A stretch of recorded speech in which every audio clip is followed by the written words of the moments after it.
coil of inductance that is 12.5 Henry is connected to a voltage source. So that is V equal to 3T squared plus 25.4 raised to 1/2. What is the current in your inductor after 5.25 seconds? Take note po, okay, yung ating VL that is equal to L derivative of I with respect to T.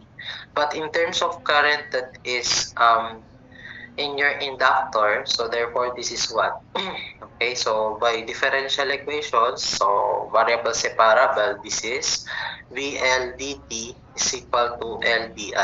Okay, so pwede nating i-divide both sides by L, so therefore this is now di equal to 1 over L VL dt. And integrating both sides para makuha natin yung ating I, so therefore that is I equal to 1 over L integral of VL dt. Okay, so with zero initial condition. Okay, so this is true only for zero initial condition.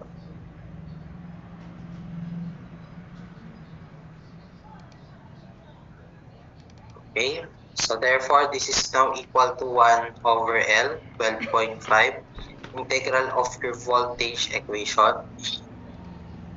So yan. So this is also written as square root of 3t squared plus 25.4. Okay, kasi raised to 1/2. So square root of 3t squared plus 25.4. So this is 3t. So this is from 0 to 5.25. Okay. So this is 1 over 12.5 times the integral of square root of 3x squared plus 25.4 from 0 to 5.25. So this is equal to 2.98 or 2.976.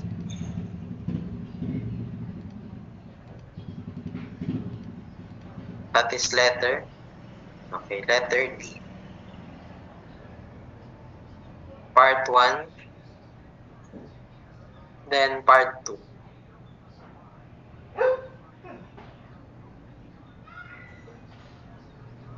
Okay, number 36, okay. If 150 millihenry is connected in series with 10 ohm resistor across a 12 volts battery, what is the time constant? Take note po, this is a series RL. And for a series RL, time constant is L over R. So that is 150 milli all over 10. So this is now equal to 15 milliseconds. That is letter B.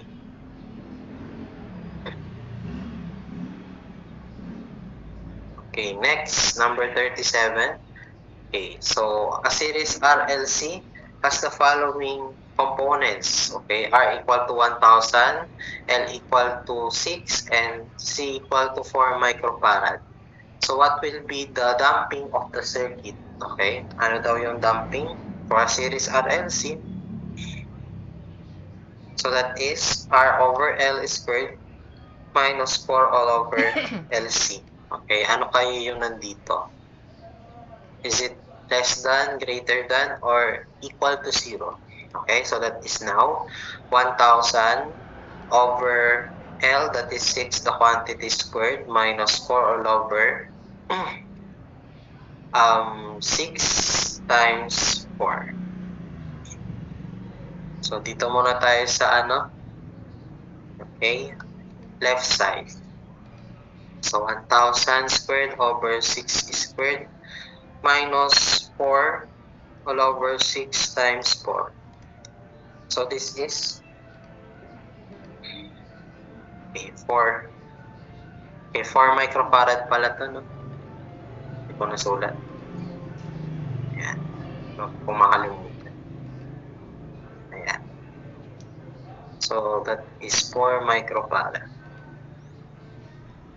Ayan. So, this is 13888.8889. So, that is negative.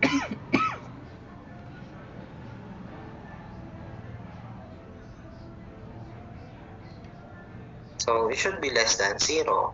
And therefore, this is underdamped. Mag-o-oscillate to. Letter A.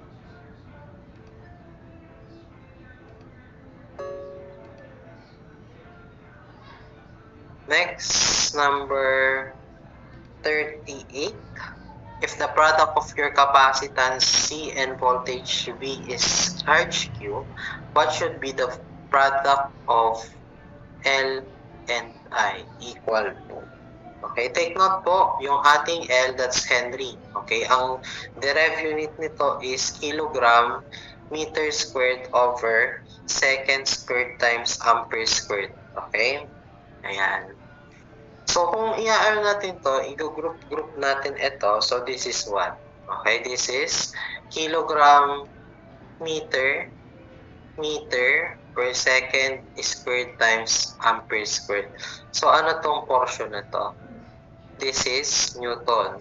Newton meter per ampere squared. Okay. So, Newton meter per ampere squared. So, this is joule per ampere squared. So, this is also Henry. Okay? Ayan.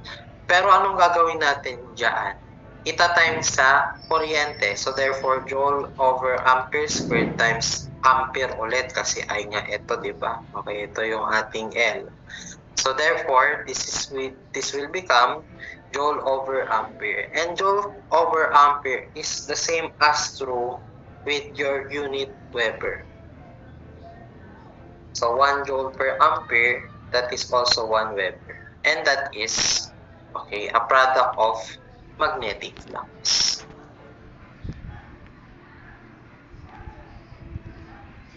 This is also in Weber. A 10 microfarad capacitor is connected with series with 1 kilo ohm resistor across 10 volts DC. What is the time constant? So, yung ating time constant for a series RC is RC. Okay, so this is only just 1 kilo times 10 micro. Okay, so that is now 1 kilo times 10 micro.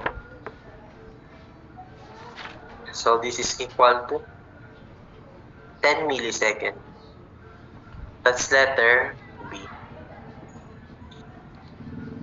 Okay, next. Number 41. A component that opposes the change in circuit current. Ibig sabihin, anong gagawin nito? Okay. So, once na merong change in current or nag-discharge ka, pauunti-untiin niyang i-change yung kuryente mo by the form of a discharge, okay? Kasi nga, unti-unti yung mag-discharge ng kuryente, okay? So, therefore, that's letter C. Okay, inductance.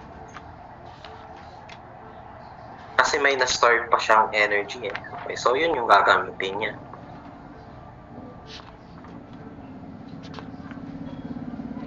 Next, number 42.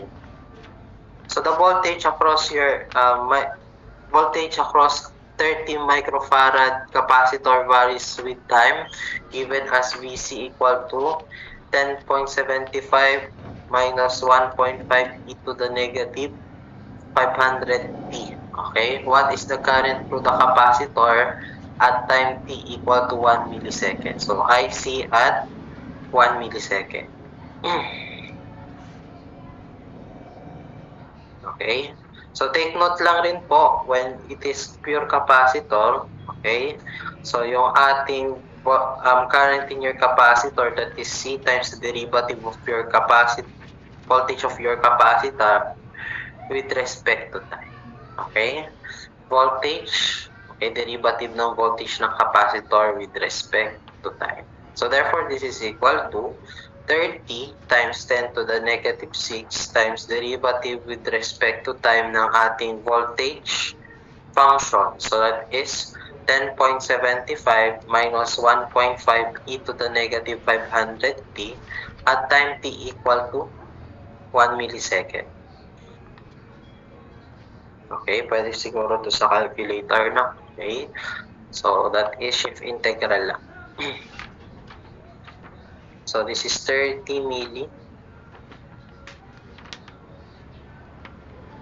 So times derivative. So 10.75 minus 1.5 e to the negative 500 t.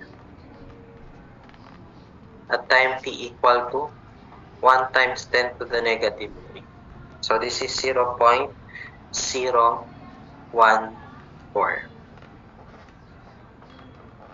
So this is amperes.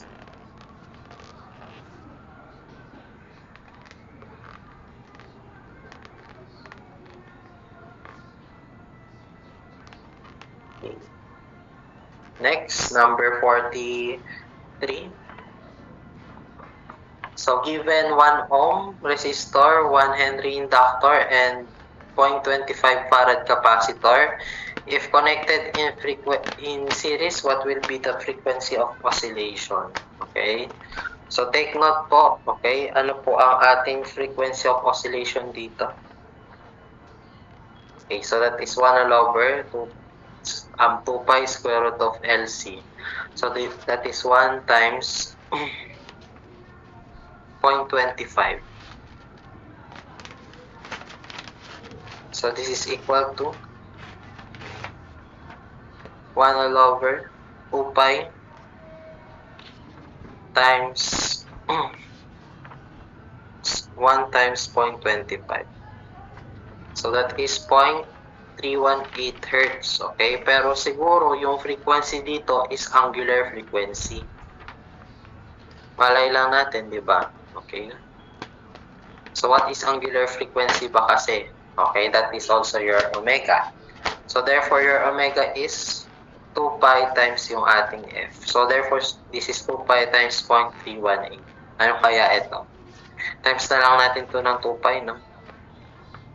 So this is also equal to 2 radians per second. That is letter C.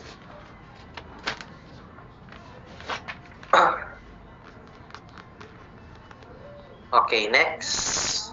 So which of the following will act as a short circuit for time t equal to 0 positive? T0 positive, nandito yan, papuntang infinity. Okay, so this is, okay, short circuit, papuntang infinite, so that is letter C. Inductor. Next, 45. So a 200 microfarad, 300 microfarad, and 600 microfarad capacitor is connected in series with an internal resistance of 1 ohm. What will be the voltage across the 200 microfarad capacitor after 0.1 millisecond? So, okay, hanapin natin yung voltage in your 200 microfarad. Pero take note po, okay, kunin muna natin yung VCT or yung voltage across the total capacitor or total capacitance. So this is just only equal to parang series RC lang. Okay? Pero take note yung ating C dito, okay, total capacitance. Okay, so this is E multiplied by 1 minus E raised to negative T over tau. Take note, this is charging. Okay? So therefore, VCT is equal to 24 multiplied by 1 minus E raised to negative T over tau. Okay, yung tau natin dito, so that is RC. Okay? So, wala tayong problema sa R, pero sa C meron kasi CD ngayon nandito. Take note po, series capacitor. So, para lang siyang parallel. Okay, para lang siyang parallel. So, this is 200 raised to negative 1 plus 300 raised to negative 1 plus 600 raised to negative 1, the quantity raised to negative 1. So, this is 200 raised to negative 1 plus 300 raised to negative 1 plus 600 raised to negative 1, the quantity raised to negative 1. So, therefore, this is 100 micro. Okay, so lagay natin dito. Ayan. So, therefore, yung ating VCT at time t equal to 0.1 millisecond, calc na lang natin siya, is what?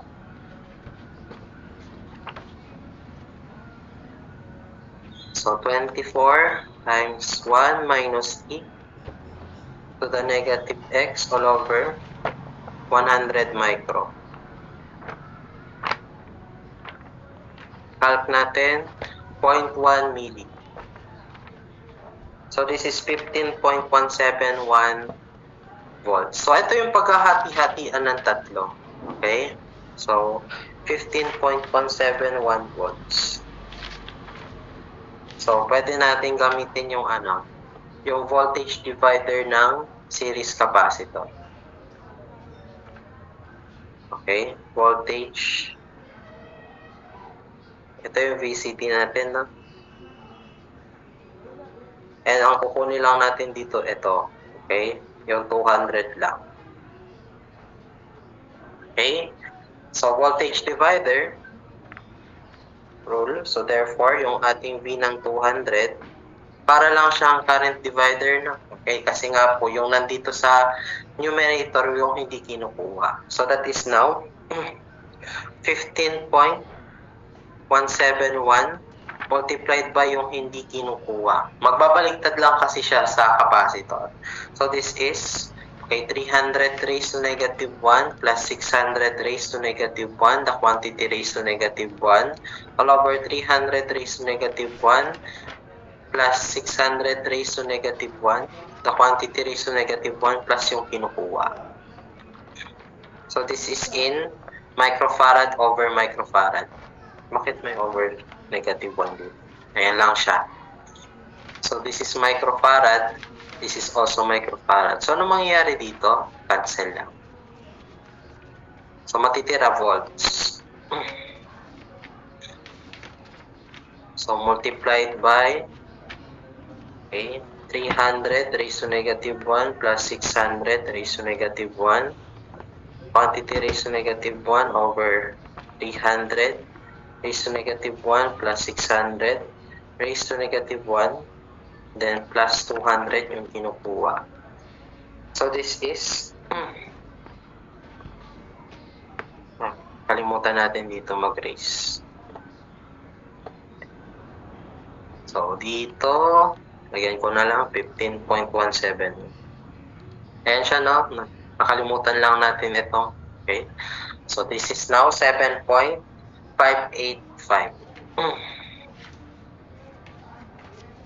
volts.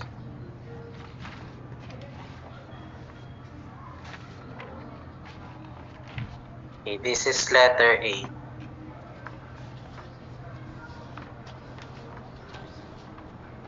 Part 1, then part 2. Next, number 46, final value of the current in a series RC. Mag-o-open yung ating C, so therefore, final current is 0. So, C will be open circuit. So, wala na mag-flow na kuryente. Next, number 47. So, this produce when a circuit is originally dead or ma-energize siya. So, this is an initiation. Letter C. Next, the impulse response of an RL is a, okay, letter B, decaying exponential function. When we say impulse, okay, so for example, meron tayo ditong voltage source. When we say impulse, isang point lang, then eventually, biglang mawawala. So, ano po ang ating response dito? This is a decay. Discharge siya. Kasi nga mawawala yung ating, okay, yung ating source. Magde-decay agad yan. Next, number 49. Okay. So, a series RL, okay, so that is R equal to 5 and yung ating L that is 125 millihenry is connected in parallel with a resistor 15 ohms and this is connected across 25 volts DC source. what will be the value of the current in the 5 ohm resistor for a very long time? For a very long time, ito ay mag-short circuit lang. So therefore, it's as if na parang kinukuha mo lang yung kuryente dito. So therefore, this is 25 over 5 or that is 5 amperes. Letter A. Okay, lastly, which of the following will act as an open circuit at T equal to infinity? Okay, so this is letter A. Capacitor. Okay, that ends our discussion with your transient analysis quiz.